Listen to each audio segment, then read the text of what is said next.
अस्सलाम वालेकुम प्यारे बच्चों। आज मैं आप लोगों को ईद की कुर्बानी की कहानी बता रही हूँ। पाकिस्तान के शहर कराची में ईद की तैयारियां ज़ोरों शोर से जारी थीं। सब लोग ईद के लिए, ईद उल अज़हा के लिए कुर्बानी का जानवर खरीदना चाहते थे। हर एक की ये कोशिश थी कि खूबसूरत जानवर खरीदें। ऐसे में हाशिर और आमिर दोनों भाई बहुत बेचैन थे कि कब उनके लिए भी कुर्बानी का जानवर आएगा, क्योंकि उनके बाबा की आदत थी वो हमेशा बहुत तगड़ा सा, बड़ा मोटा, ताज़ा, खूबसूरत बैल कुर्बानी के लिए खरीदते थे। और इस बार भी उनका यही इरादा था कि खूबसूरत सा जानवर कुर्बानी के लिए खरीद। बच्चे इसी दिन के इंतज़ार में थे कि आखिर कब बाबा उनको लेके जाएंगे और मवेशी मंडी से खूबसूरत सा, तगड़ा सा बैल खरीदेंगे। और जब बाबा आए तो बच्चों ने फ़ौरन से उनका हाथ पकड़ा और कहा, बाबा आज तो हमें बैल ला के ही दें, आखिर चंद दिन ही तो रह गए हैं ईद आने में, तो हम बैल से खेलेंगे कब? क्योंकि बच्चों को यही तो शौक़ होता था कि कुर्बानी के लिए बैल आए, उसको ढेर सारा घास खिलाएं, उसके साथ खेलें, उसके गले में मालाएं पहनाएं। और बस इसी शौक़ को पूरा करने के लिए वो अपने बाबा के साथ मवेशी मंडी में चले गए। पहले तो वो बकरा मंडी में गए ताकि खूबसूरत सा बकरा भी ख़रीदा जा सके, लेकिन उन्हें वहाँ पे कोई भी बकरा ख़ास पसंद नहीं आया, क्योंकि कोई भी बकरा उनके आंखों को जच ना रहा था। बच्चों को तो आदत थी एक बड़ा सा बैल ही खरीदने की, और फिर वो बैल मंडी ही चले गए। वहाँ पे जाके उन्होंने देखा कितने मोटे ताज़े बैल उन्होंने रस्सियों से बांधे हुए थे ताकि वो किसी को नुकसान ना पहुँचा सके। एक से एक बढ़ के खूबसूरत बैल वहाँ पे था। और बच्चे जानते थे कि कुर्बानी के लिए हमेशा खूबसूरत जानवर ही लेना चाहिए, क्योंकि अल्लाह ताला की राह में हमेशा वो चीज़ देनी चाहिए जो आपकी आंखों को बहुत भाए। और इस तरह से उन्हें एक बैल बहुत पसंद आया।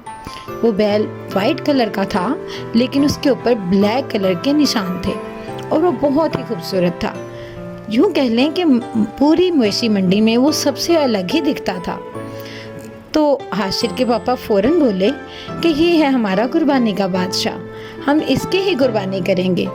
वो बैल थोड़ा महंगा था, लेकिन उनको बहुत पसंद आया, इसलिए उन्होंने फ़ौरन से पहले उसी बैल की कीमत अदा की और उसको खरीद लिया। अब बैल इतना तवाना था कि उसको वैन में बिठाना एक बहुत बड़ा काम था। खैर कोई 10 आदमियों ने मिलकर तो ये काम सर अंजाम दिया।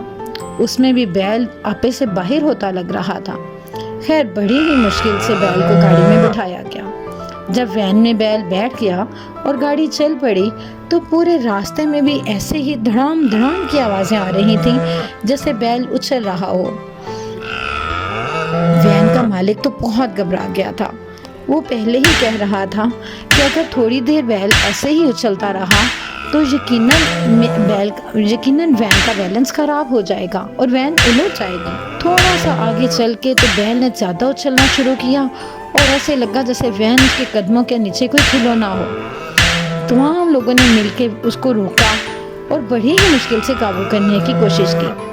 ड्राइवर ने वैन वहीं पे रोक दी और वहीं पे बैल को काबू करने की कोशिश करने के लिए सब आदमी आगे आ गए, लेकिन बैल उनके काबू से बाहर था। वो फौरन सड़क पे दौड़ लगा गया। अब तो तमाम लोग उसके पीछे पीछे थे और बैल आगे आगे। वो सड़कों पे दौड़ता दौड़ाता लोगों को खूब खपा रहा था। कहीं गाड़ियां रुक जाती, सारी की सारी ट्रैफिक बैल की वजह से रुक रही थी। ऐसे लग रहा था लोग खौफसदा हो गए हों। बस यही मंजर देखने में आ रहा था कि बैल आगे आगे और तमाम लोग उनके पीछे पीछे।